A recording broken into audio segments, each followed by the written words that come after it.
ኤቢ መላ ቤተሰቡ ሊያስቆጣው የሚችለውን ነገር አድርጋለች። በፖሊስ ጣቢያም እንግዲህ ተጠርታ ወደ ምርመራ ከገባችን በኋላ በዛ በምርመራ ቆይታዋ እንግዲህ የሰጠችው ቃለ ምልልስ መላ ቤተሰቡን አስቆጥቷል።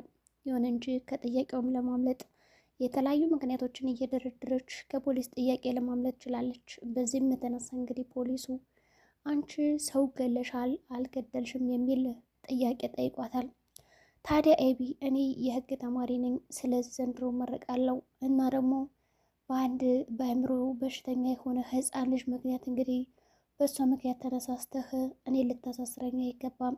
ደሞስ ወንጀል እንደሆነ አታውቅም እንዲህ ታማሚን መጠየቅ ለምንድን ነው በዚህ ልክ የምትሄደው? በማለት እንግዲህ ከፖሊሱ ጋር ተፋጣ ትገኛለች። ፖሊሱም የጠየቁሽን ጥያቄ ብትመልሽ የተሻለ ነው ወይስ ደግሞ ህጉን ለእኔ ልታስተምርኝ እየፈለግሽ ነው? ይህ እኮ ሙያና ስራዬ ነው። ስለዚህ የምጠይቅሽን ነገር በአግባቡ ካልመለሽልኝ የሚጠብቅሽ ነገር ሌላ ነው። እዚህ ጋር ፊት ለፊትሽ ያለሁት አባትሽ ወይም ደግሞ ጓደኛሽ አይደለሁም። እኔ ፖሊስ ነኝ፣ መርማሪም ነኝ።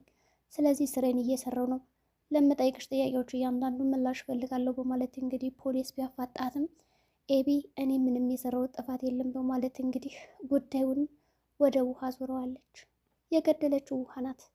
በወቅቱ ያለች መጥቶ ነበር ከኛ ቤትና በዛ ሰዓት ደግሞ እኔ ወደ ኪችን እየሄድኩ እያለ በዛ አጋጣሚ እንግዲህ ያው ማንም ስለሌለ እኔ ሊያጠቃኝ ነበር የመጣው። ግን ምን ዋጋ አለው? እኔ ሊያጠቃኝ መጥቶ እንግዲህ ውሃ ስታዩ ደብድበዋለች። ታዲያ እኔ መሞት ነበረብኝ እንዴ? ቁሜ ጥፋተኛዋ እኔ ሳልሆን ውሃ ነች። ምክንያቱም ውሃ የአእምሮ በሽተኛ እንደመሆኗ የምታደርገውን እያንዳንዱ ነገር አታውቅምና እሷ ናት የገደለችው እንጂ እኔማ የህግ ተማሪ ሆኜ እንዴት ልገለው እችላለሁ? ስለዚህ ውሃ ናት፣ እኔ ንጹህ ነኝ በማለት እንግዲህ ጉዳዩን ወደ ውሃና ወደ ናታን አቀነባብረዋለች። ከዛ በተጨማሪ እንግዲህ ውሃ ደብድባ መሬት ላይ ካስተኛችሁ በኋላ እንግዲህ ናታን መጥቶ ሲጠይቃትና አይዞሽ ምንም ነገር አልተፈጠረም በማለት ያው ውሃ እንግዲህ በጣም ጅልና ሞኝ ስለሆነች እንዲሁም ደግሞ የህፃን አይምሮ ስላላት ሁሉን ነገር ምንም አይደለም ብሎ ናታን ስላባበላትና የሞተ ሰውም እንደሌለ ነግሯታል። ያው ልክ ትኝት ብድግ ብለን እንደምንነሳው ነገር ነው ውሃዬ ብሎ አባብሎ ልጁም ከዛ ከተኛበት እንግዲህ አውጥተው ጥለውታል። ነገር ግን ውሃ አላየችም የት እንደተቀበረና የት እንደሆነ። እኔም ቢሆን ምንም የማውቀው ነገር የለም። በእርግጥም እኔ ከወንጀሉ ነፃ ነኝ። ውሃ ከገደለችው እና ከደበደበችው በኋላ ተመልሸው ወደ ኪችን ሲሄድ ግን ናታን እና እሷን ነበር ያገኟቸው። ዳጣም ነበረች እንግዲህ ከቤት። ዳጣም ቢሆን እንግዲህ በወቅቱ ውሃ ያደረገችውን ነገር ተመልክታ ናታን ምንድን ነው የተፈጠረው? ውሃ ናት ማለት የለብንም፣ እሷ ታማሚ ስለሆነች እንግዲህ ወደ እስር ቤት ገባሽ ማለት አባዬና እናታችን እንግዲህ በጣም ይቀየሙናል። ስለዚህ ይህ ነገር ማንም ማወቅ የለበትም ከኔና ከአንተ ውጭ ብላ እንግዲህ ዳጣና ናታን እንዲሁም ደግሞ ውሃ ሲመካከሩም ነበረ። እናም በዛ ቅስፈት እንግዲህ እኔ ተደብቄ ያሰማቸውም ነበረ።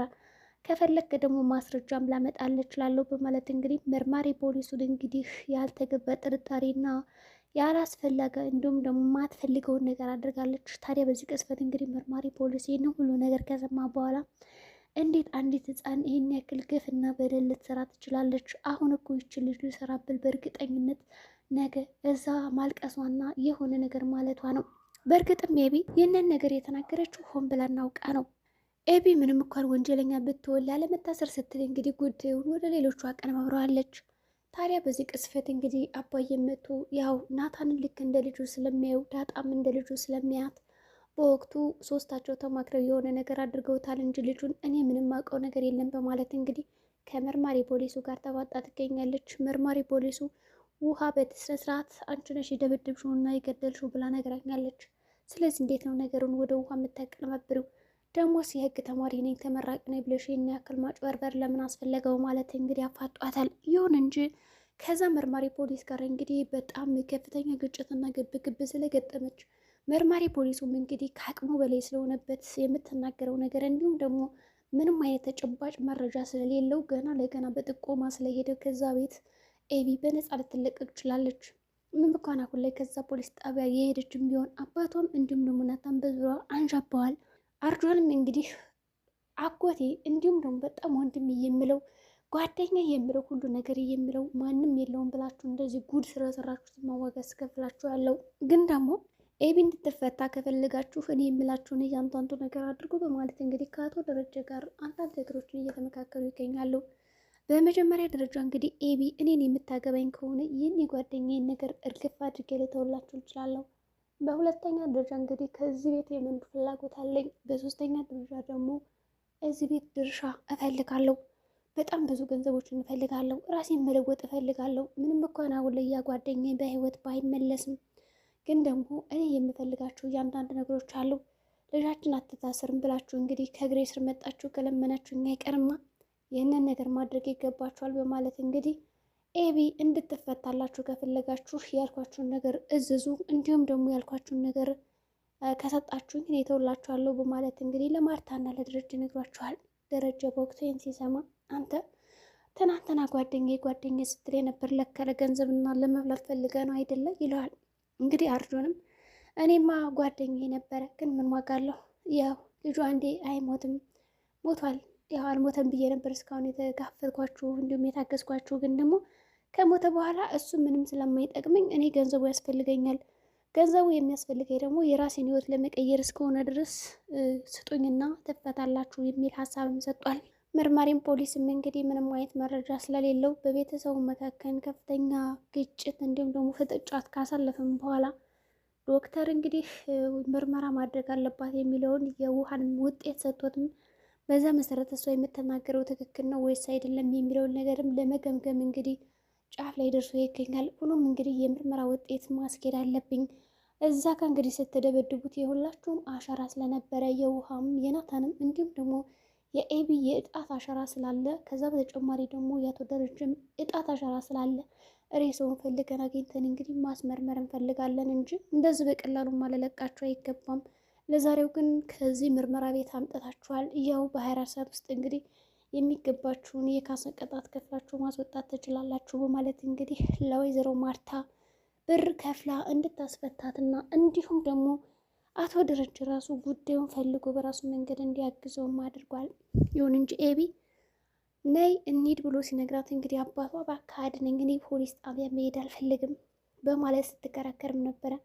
ደረጃም እንግዲህ ምን አስበሽ ነው አንቺ ልጅ? ቢያንስ እኮ እኔ ኃይለኛ የተባለ ጠበቃ ልቀጥርሽ ነው እንጂ የምችለው ሌላ ሰው ማሳለፈሽ ልትሰጪ አይገባም።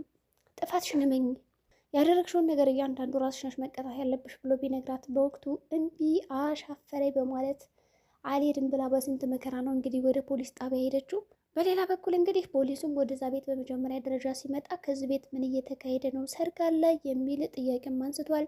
እንግዲህ የቤቷ እመቤት እንዲሁም ደግሞ አጋዥ የሆነችው ለዛ አሁ የጋብቻ ስነስርዓታቸውን እያከበሩ ነበር። ያው በትዳር ይህን ያክል ዓመት ቆይተዋል እና እሱን ለማክበር እየተንደፋደፍን የነበረ እና ከደስታ ላይ ሀዘን እኮ ሆነብን፣ ምንድን ነው አላማው እያለች እንግዲህ ብትጠይቀውም መርማሪ ግን ምንም እየመለስ አልነበረም። ደረጀም ሲያቸው እንግዲህ በጣም ነው የተናደደው። ምክንያቱም በዛ ቀን እንደዚ አይነት ነገር ይከሰታል ብሎ አላሰበም። አርጆንና ዘበኛው እንግዲህ በጣም ግብ ይዘዋል። አንተ ጥቁር እየተባባሉ እንግዲህ በጣም ሲያስቁ ነበረ። የአርጆንና የጠበቀው የገዜ ነገር በጣም ያስቃል። ሻንቅላ ምናምን እያለው ማለት ነው። አርጆን ደግሞ እሱ ደግሞ ምን ማለት ነው ይለዋል። እሱ በጣም ያስቁ ነበር ጭቅጭቃቸው። ገዜም ይፎክርበታል በገጠረኛም እንግዲህ በአማርኛም እንዲህ የከተማ ሰው በቃ እንዲ ውሃ እንዲ ምን እስኪ ፖሊስ ነኝ ካልከይን ሰውዬ ወዲያ ዘወር በልልኝ እያለውም ነበር ፖሊሱ። ውሃ መጣ እንግዲህ ለመደባደብ ስትሞክር ያው መሳሪያው እንደው ላጥ ሊያደርግ ነበረ ፖሊሱ። በዚህ መካከል እንግዲህ ገዜ ጣልቃ ባይገባ ኖሮ ያው ግጭት ይፈጠር ነበረ። ተዋጅነት ውሃ ናት ምናምን ብሎ አባበለው ማለት ነው። ሰው ገዛኝ ራሱ እንግዲህ በቅርብ ነው እዚህ ቤት የተቀጠረው በማለት አርጆን ምስክር ሰጥቷል። እንዲሁም ደግሞ ፖሊስ ጣቢያ ሄዶ ራሱ ተጠይቆ የመለሰው መልስ በጣም የሚያስቅ ነበር። ሰው የተጠየቀው ትቶ ያልተጠየቀው ነበር የሚመልሰው። በዚህ ምክንያት እንግዲህ በቀላሉ ሊፈታ ችሏል ማለት ነው ገዚህ። ምክንያቱም የሚያውቀው ነገር የለም። በእርግጥ ለዛም ፈርታለች። የእውነት ግን ይቺ ኤቢ የምትባል ሰው ገላለች ወይስ ምንድን ነው ነገሩ? እኔም እኮ ተጠያቂ ነኝ ከዚህ ቤት እስካለው ድረስ በማለት ከዳጣ ጋር ስትመካከርም ነበረ። ዳጣም እንግዲህ በወቅቱ ይኸውልሽ አንቺ ተረጋጊ፣ ምንም አይነት ችግር አይገጥምሽም በማለት ለማባበል ሞክራለች። እሺ በማለት እንግዲህ ጉዳዩን ዝም ብላለች። እናም አባቴ እያለች እንግዲህ ፊት ለፊቷ ስታወራ አንቺ ልጅ ግን አባትሽ ነው ወይ የሚል ጥያቄ ስታነሳባት ዳጣ በማይመለከትሽ ነገር አትግቢ ነው ያለቻት። ሰው እንግዲህ አባዬ እያለች እንግዲህ ለምን ማርታ እንደማጠረጥር ራሱ እኔ አይገባኝም። በእርግጥ ከማርታ ፊት ለፊት ስትሆን ያው አባቴ ደረጀ ምናምን እያለች ስለምጠረው አልተነቃቃባትም ማለት ነው። እናም እንግዲህ አሁን ላይ ዳጣ የሚታስሩ ከሆነ እኔ ራሱ እጅ ጠይቀዋለሁ ያለች ለአባቷ ነው የምትንሰፈሰፍለት። አባቷ እንዲታስር አልፈለገችም። ኤቢ እንኳን እስር ቤቱን ቀምሰው ብትወጣ ጥሩ ነበር፣ ትማር ነበረ። ግን በቃ እዛ የሚሰርቁ ሰዎች ምናምን ይደባደባሉ። ይህንን አይታ ብትወጣ አሪፍ ነበር። ግን ደግሞ በጭራሽ አችለውም እያለችው ነበር። ምክንያቱም እዚህ በፊት ራሱ ደረጀ ከቤት አባሯ ስለነበረ በዛ ሰዓት በጣም ብዙ ነገሮችን እያደረገች ነበር። ፈርታ ምናምን እዛ ምሳሌ ቤት ሄዳ ድረሱ እንኳን ምንም እየተስተካከለች አልነበረም። እንኳን እስር ቤት ገብታ ልትስተካከልና እርግጠኛ ነኝ ብሶባት ነው የምትወጣው። በአሁኑም አትወዱኝም ብላ እንግዲህ አልፈልጋችሁም ትል ይሆናል። እንግዲህ በመጨረሻ ማርጆን ከሷል፣ ክሱም ተሳክቶለታል። ዳጣም እንግዲህ አባቴን አገናኘኝ ስትለውም ነበር እንግዲህ ናታን ደግሞ አይቻልም ብሏታል። ኤቤም የተጠየቀችውን ጥያቄ ላለመመለስ እንግዲህ ተፋጣ ትገኛለች። ድፍረት ሰጥቷታል። በነገራችን ላይ እስካሁን ስትፈራው አልነበረም። ያው በጣም ድፍር ብላ ትኩር ብላ ስታዩ ነበር። መርማሪ ፖሊሱን ምን ልትለው ይሆን? ግን የዛሬ ቪዲዮአችን ይህን ይመስላል። በቀጣይ ቪዲዮ እስከምንገናኝ መልካም ጊዜ ይሆንላችሁ።